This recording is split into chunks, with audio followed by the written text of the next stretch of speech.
welcome to my cottage. Let's get in the kitchen and let's cook. Hey there, welcome to my cottage kitchen secrets. I'm Jill and I live in a cottage with an allotment outside my back door. So I just want to talk to you about things to do with cooking and growing fruit and veg and just try and demystify a few things. Now, as you can see right here, how could you miss them? 3 pumpkins for my beautiful allotment. I grew them from seed, and this is just a small selection of what we got, and these aren't exactly the biggest either. Now, if you want to know how to grow your own pumpkins next year, check out the other video. But I did grow them from seed, and they're delicious. However, people ask me, what do you do with a pumpkin? And as Halloween has now passed by, I thought I'd just show you a few ideas. But before you cook with a pumpkin, like a risotto or a pumpkin pie or a pumpkin soup, you need to know what to do with them. They're huge. So I thought I'd really break it down for you. So this is how to prepare your pumpkin ready to use it in other recipes. Be back in a moment. So the first thing you've got to do, obviously, is get your pumpkin. Now, this is quite a big pumpkin. It's quite heavy. I wouldn't even be able to tell you how much it weighs because my scale wouldn't go that high. But anyway, it's a kind of a medium-sized pumpkin. There we go. Now, my advice to you before you tackle any recipe to do with pumpkins is to cook them down. And the best way to do that is to roast them. Now, pumpkins contain a lot of water.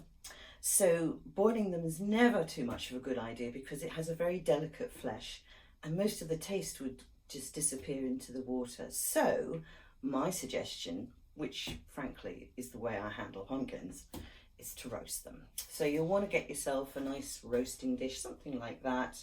You might even need 2, depends how big your pumpkin is. And you're not going to peel them, you're going to roast them in the skins, very much like you would a butternut squash. Now, it's a big old pumpkin, so I suggest you have a big old knife. And a knife like this doesn't have to be a special knife, but a knife that's got a bit of weight to it. And with all knives, you want to make sure it's sharp, because a blunt knife is never going to do you any favours. So, grab your pumpkin, have it on a firm base, and stick it in as if you're going to cut a cake. And you sort of push it down. Oh, and lever it down. There we go. That's the first cut. Second cut.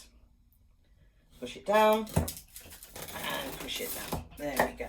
And there's your first bit of pumpkin. There, wasn't difficult, was it? And as you can see, there's a bit of a centre with the seeds in. Now, you can just bake it like that. In other words, leave the centre in, which is what I do because it's actually delicious and the pumpkin seeds are good for you. So in order to make it more manageable, pop this one to the side, we're just going to break it down into smaller pieces. There we go.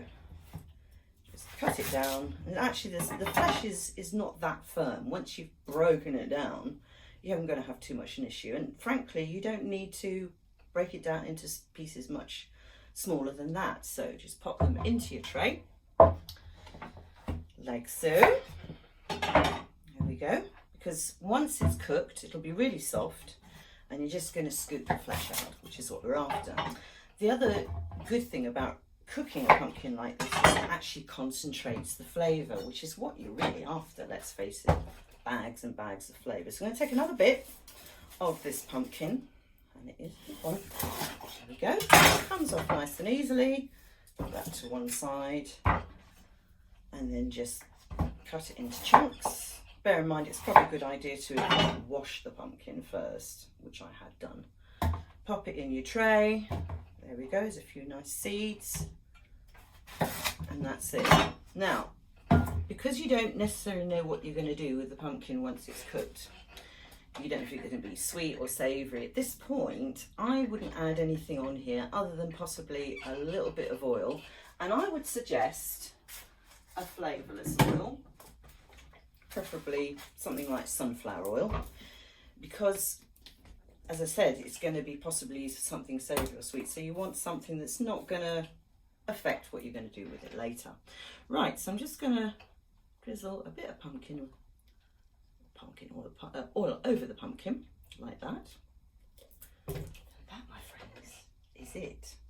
So I'm going to chuck it in the oven, probably 180 degrees, probably would do it, certainly no colder than that, and roast it like you would any other vegetable. So I'm going to say that's going to take a good hour. So I'm going to chuck it in the oven and see you when it's roasted. And then we can see the result. Okay, it's about an hour later, and as promised, we have lovely steaming roasted pumpkin.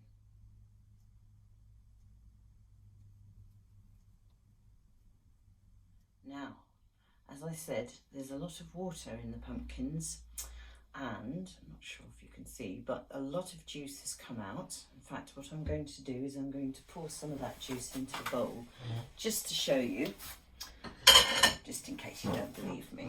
So, very hot actually, but the pumpkins are beautifully soft, including the skin. I'm going to just pour some of the, as you can see, all that lovely juice that's come out of the pumpkin. Now, you can actually save that, and if you're going to make a soup or a risotto, you can use that because it will just bring added flavour to what you're cooking. On the other hand, you might just freeze it down, use it for a later stage, doesn't matter, still very nice. And the pumpkins are very soft, see, goes through the skin like butter.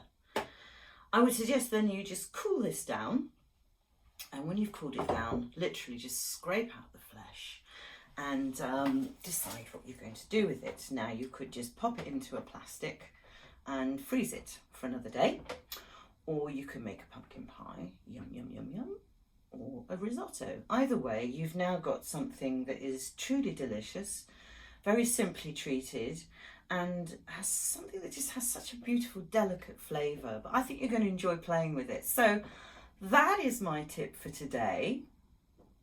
There'll be more tomorrow or the next day. In any event, thanks very much for watching. This is Jill in my cottage, giving you some kitchen secrets. And remember to subscribe, and any other details will be down there at the bottom so you can check out what I did.